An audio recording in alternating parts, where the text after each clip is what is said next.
Coba jujur sebentar. Hidup kamu sebenarnya tidak seburuk itu.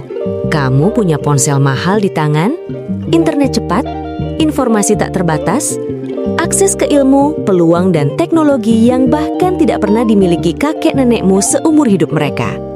Tapi anehnya, dompetmu tetap tipis, pikiranmu selalu cemas, dan masa depanmu terasa seperti lorong sempit tanpa lampu. Kenapa? Ini bukan soal malas bangun pagi, bukan soal kurang doa, bukan soal nasib sial atau negara yang kejam. Masalahnya lebih dalam dan lebih menakutkan. Kamu dibesarkan untuk patuh, bukan berpikir. Untuk berharap, bukan menghitung. Untuk menyalahkan keadaan, bukan membedah logika di kepalamu sendiri. Kamu diajari syukur tanpa daya juang, ketenangan tanpa kendali, rezeki tanpa gerak. Dan sementara kamu duduk menunggu keajaiban, dunia di luar sana tidak pernah menunggu siapapun. Orang lain menarik rezeki itu paksa ke tangannya, dengan logika dingin dan keputusan brutal. Pertanyaannya sekarang hanya satu, dan ini tidak nyaman. Apakah hidupmu benar-benar tertindas? Atau kamu sebenarnya sudah lama menyerah tanpa sadar? Kalau kamu berani mendengar jawabannya, lanjutkan. Kalau tidak, video ini memang bukan untukmu. Coba lihat tanganmu sekarang. Di situ ada ponsel mahal dengan layar terang, internet super cepat, dan kecerdasan buatan yang bisa mengerjakan hal-hal rumit dalam hitungan detik. Dunia di sekelilingmu sudah melesat jauh, melampaui batas yang bahkan orang tua kita dulu tidak pernah bayangkan. Segalanya instan, segalanya tersedia, segalanya tampak mungkin. Tapi anehnya, cara kamu memikirkan uang masih tertinggal jauh di belakang. Masih menunggu momen ajaib. Masih berharap ada titik nanti kalau yang entah kapan datangnya. Masih percaya hidup akan berubah sendiri, asal cukup sabar dan tidak banyak bergerak. Kamu hidup di zaman satelit, algoritma, dan data besar, tapi pola pikirmu masih seperti manusia gua yang duduk di sudut gelap, menunggu petir menyambar pohon agar bisa dapat api gratis. Diam, pasrah, berharap, dan menyebutnya sebagai ikhlas. Setiap hari kamu membuka ponsel yang sama, melihat promo, melihat orang lain pamer pencapaian, melihat peluang yang terasa dekat tapi tak pernah kamu sentuh. Lalu kamu menutup layar itu dengan satu kalimat lama yang terasa aman. Belum waktunya. Dompetmu kering bukan karena Tuhan sedang menguji kesabaranmu, bukan karena zodiakmu lagi apes bulan ini, bukan karena semesta bersekongkol melawan hidupmu. Masalahnya jauh lebih dekat dan tidak nyaman. Sistem operasi di kepalamu sudah usang, penuh bug, dan tidak pernah diupdate. Logika yang kamu pakai hari ini mungkin masih sama dengan logika 5 atau 10 tahun lalu, padahal dunia di luar sudah berubah brutal. Kamu punya teknologi paling canggih dalam sejarah manusia, tapi dipakai hanya untuk hiburan, pelarian, dan pembenaran. Setiap alat hebat di tanganmu berubah jadi peredam kenyataan, bukan senjata perubahan. Dan semakin lama kamu nyaman dengan keadaan ini, semakin halus kebohongan yang kamu ceritakan ke diri sendiri. Pernahkah kamu bertanya, kenapa orang dengan alat yang sama bisa melesat jauh, sementara kamu tetap di tempat yang sama? Apakah benar masalahnya selalu di uang, atau jangan-jangan di cara berpikir? Karena selama logika lama itu masih kamu peluk, logika menunggu, menunda, dan berharap, secanggih apapun teknologi yang kamu pegang, hidupmu tidak akan bergerak kemana-mana. Dan pertanyaan yang paling menegangkan akhirnya muncul, suka atau tidak? Kamu sedang kekurangan peluang, atau justru sedang takut mengupgrade cara berpikir yang selama ini terasa aman? Lupakan Tan Malaka versi buku pelajaran yang berdebu. Lupakan foto hitam putih yang digantung tinggi di dinding kelas, lengkap dengan nama, tanggal lahir, dan kalimat hafalan yang tak pernah benar-benar hidup di kepala murid. Tan Malaka bukan tokoh aman untuk dipajang. Ia bukan manusia kompromi. Ia adalah sosok yang hidupnya penuh pelarian, diburu dari satu negara ke negara lain, dengan nama palsu, wajah yang harus terus diganti, dan nyawa yang tiap hari berada di ujung tanduk. Ia tidak hidup nyaman, tidak punya rumah tetap, tidak punya tabungan, tidak punya jaminan besok masih bernafas. Namun justru di tengah kondisi paling brutal itulah, pikirannya bekerja paling tajam. Saat tubuhnya kekurangan segalanya, otak anaknya menolak untuk ikut mati. Ia menulis Madilog, sebuah tamparan keras untuk cara berpikir yang malas, mistik, dan penuh pengharapan kosong. Bukan buku motivasi manis, bukan bacaan pengantar tidur, tapi pisau dingin untuk membedah logika yang sakit. Sekarang, tarik nafas sejenak. Bandingkan hidup itu dengan hidupmu.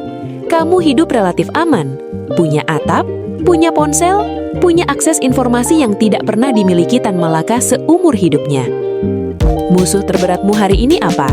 Notifikasi pinjol, tagihan, rasa cemas tiap buka aplikasi bank. Dan ironisnya, semua itu sudah cukup untuk membuatmu mati langkah.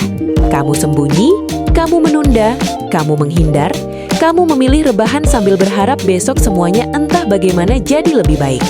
Tanpa rencana, tanpa perubahan cara berpikir. Tan Malaka mempertaruhkan nyawa hanya untuk satu hal, berpikir waras di dunia yang gila. Kamu justru enggan berpikir meski hidupmu jauh lebih ringan. Lalu kamu menyebut kondisi ini sebagai takdir. Padahal yang terjadi bukanlah nasib buruk. Yang terjadi adalah logika rusak yang kamu rawat sendiri. Kemiskinan yang kamu alami hari ini bukan kutukan langit. Ia adalah efek samping dari cara berpikir yang tidak pernah kamu tantang. Dan semakin lama logika itu dibiarkan, semakin nyaman ia membusuk. Pertanyaannya sekarang bukan soal pintar atau tidak, bukan soal pendidikan atau keberuntungan. Pertanyaan sebenarnya jauh lebih menohok dan tidak enak didengar. Kalau seorang buruan hidup dalam kemiskinan ekstrim masih berani berpikir tajam, alasan apa yang membuatmu dengan hidup yang jauh lebih aman memilih berhenti berpikir? Dan jika logika rusak inilah akar dari semua masalahmu, berapa lama lagi kamu akan bertahan membelanya sebelum sadar bahwa yang perlu diganti bukan keadaan, melainkan cara kamu melihat dunia? Zaman boleh meloncat sejauh apapun. Satu hal tidak pernah benar-benar punah. Kebutuhan manusia akan mukjizat instan. Bedanya cuma kemasan. Dulu orang datang ke pohon besar, bakar kemenyan, bawa sesajen, dan berharap hujan emas turun dari langit. Sekarang kamu melakukannya lewat layar kaca. Jempol bergerak, saldo ditransfer, lalu kamu menatap grafik naik turun sambil berdoa dalam hati. Tolong kali ini tembus.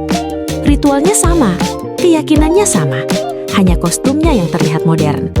Berhala hari ini tidak lagi berwujud patung.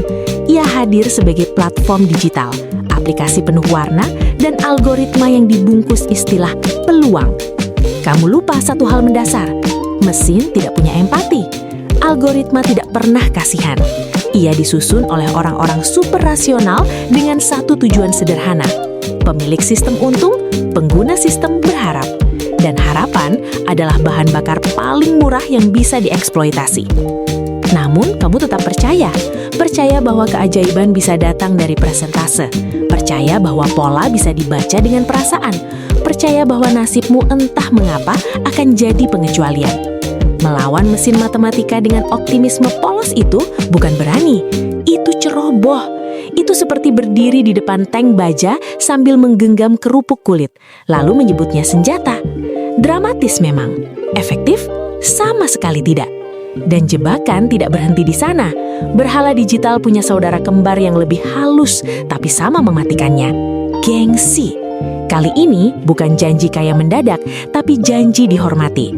Barang mahal kamu sebut sebagai penghargaan diri. Hutang kamu bungkus dengan narasi bekerja keras. Padahal kalau dibedah tanpa perasaan, faktanya sederhana dan dingin. Apakah barang itu menambah pemasukan? Apakah ia memperkuat posisi hidupmu tahun depan? Atau hanya membuatmu terlihat naik level selama 5 menit? Jika jawabannya hanya valid di depan orang lain, tapi fatal untuk dirimu sendiri, itu bukan hadiah, itu sabotase. Bunuh diri finansial yang lambat, rapi, dan seringkali diberi tepuk tangan palsu dari orang-orang yang sebenarnya juga sedang tenggelam. Yang paling ironis, kamu tahu semua ini. Kamu tahu peluangnya timpang, kamu tahu gengsi itu mahal, tapi kamu tetap melangkah karena di titik ini berharap terasa lebih nyaman daripada berpikir. Pertanyaannya sekarang bukan lagi apakah sistemnya adil atau tidak, itu sudah terlambat. Pertanyaan yang lebih mengganggu justru ini, berapa banyak keputusan hidupmu yang sebenarnya lahir bukan dari logika, tapi dari kebutuhan untuk merasa tidak ketinggalan. Dan kalau berhala-berhala modern ini terus kamu bela atas nama zaman dan gaya hidup, apakah kamu masih berani menyebut kemiskinanmu sebagai musuh atau diam-diam harus mengakui bahwa kamu sendiri yang menjaganya tetap hidup? Ada racun yang tidak terasa pahit saat ditelan, tapi membunuh pelan-pelan dari dalam. Namanya sering disebut dengan suara lembut, syukur. Masalahnya bukan pada rasa terima kasih itu sendiri, melainkan pada versi palsunya. Syukur yang dipakai sebagai selimut untuk menutupi ketakutan berubah. Syukur yang diucapkan bukan karena sadar, tapi karena ingin berhenti berjuang tanpa merasa bersalah. Kalimatnya terdengar suci, aman, religius. Segini juga sudah cukup, yang penting bersyukur. Padahal kalau ditelanjangi sampai ke tulangnya, itu bukan ketenangan, itu penghindaran, itu ketakutan mencoba, takut gagal, takut capek, lalu disamarkan dengan kata-kata indah agar diri sendiri tidak perlu berhadapan dengan kenyataan. Syukur semacam ini bukan iman, ini pembenaran kemalasan yang dipoles rapi, dan ironisnya, ia sering dipuji. Tan Malaka sudah lama menampar logika seperti ini. Baginya, bersyukur bukan alasan untuk berhenti melawan keadaan. Bersyukur adalah titik berdiri, bukan tempat rebahan. Kalau Tuhan sudah memberimu otak, tangan, dan waktu, lalu kamu memilih pasrah sambil berkata, ini sudah takdir, pertanyaannya sederhana tapi menusuk. Kamu benar-benar percaya atau kamu cuma tidak mau bergerak? Belum selesai di sana, datang satu warisan usang dari masa feodal yang masih dipeluk erat sampai hari ini. Banyak anak, banyak rezeki. Mungkin dulu masuk akal saat anak adalah tenaga kerja gratis di sawah. Tapi dunia sudah berganti. Sekarang anak butuh pendidikan mahal, kesehatan mahal, dan masa depan yang tidak bisa dibayar dengan harapan kosong. Memaksakan logika kuno di zaman modern bukan tradisi, itu sabotase. Anak bukan dana pensiun, anak bukan insuransi hidup, anak bukan tameng untuk menutupi kegagalanmu menyiapkan masa depan sendiri. Kalau kamu malas menata hidupmu hari ini, jangan wariskan tagihannya ke generasi berikutnya. Jangan jadikan cinta orang tua sebagai alasan untuk membebani masa depan anakmu. Itu bukan pengorbanan, itu egoisme yang dibenarkan budaya. Lalu datang ilusi terakhir yang tak kalah berbahaya, ijazah. Selembar kertas yang diberi makna sakral seolah otomatis membawa kesejahteraan. Dunia nyata tertawa dingin pada keyakinan ini. Pasar tidak peduli kampusmu di mana. Hidup tidak bertanya IPK berapa. Satu-satunya pertanyaan yang selalu ditanyakan tanpa basa-basi adalah, kamu bisa menghasilkan apa? Gelar adalah simbol, skill adalah materi. Kalau semua ini terdengar kejam, memang seharusnya begitu.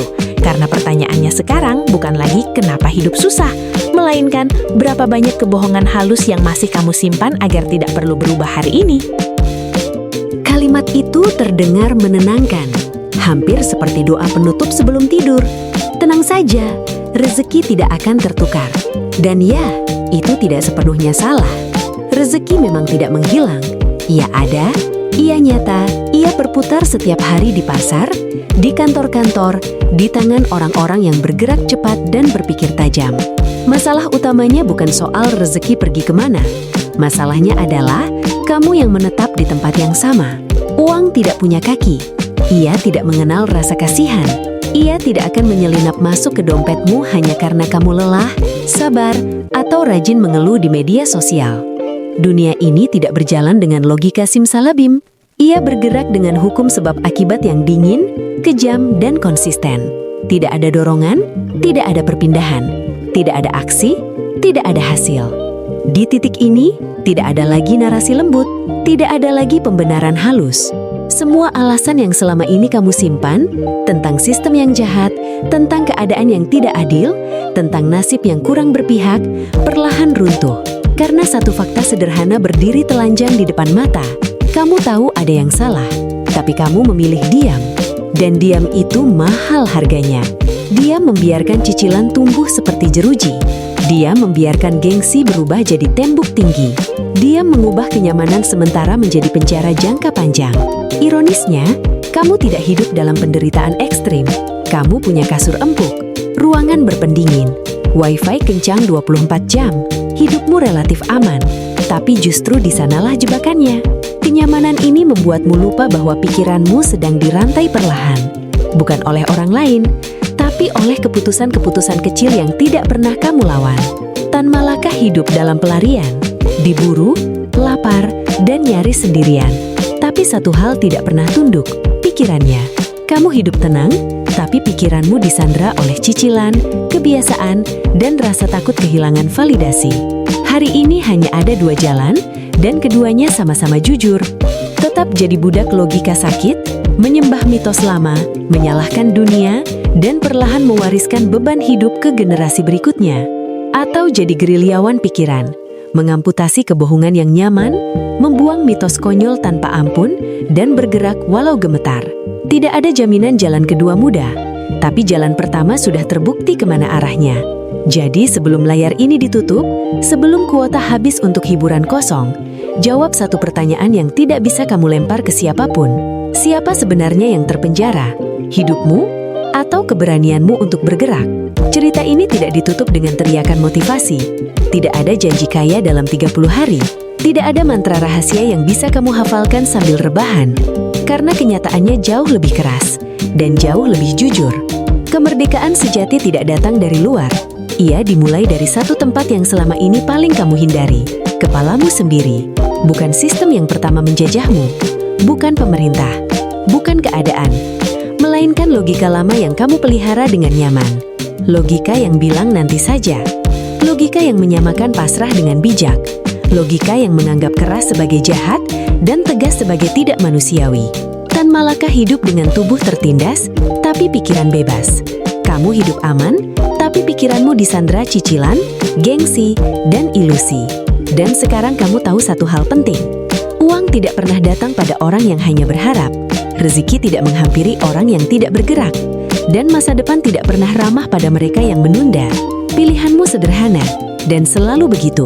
Kembali ke hidup lama, merasa tersinggung lalu lupa, atau mulai membongkar kepalamu sendiri, pelan tapi kejam, karena pada akhirnya, pertanyaan ini tidak bisa kamu hindari lagi. Apakah kamu mau benar-benar merdeka, atau tetap hidup nyaman sebagai tahanan sukarela?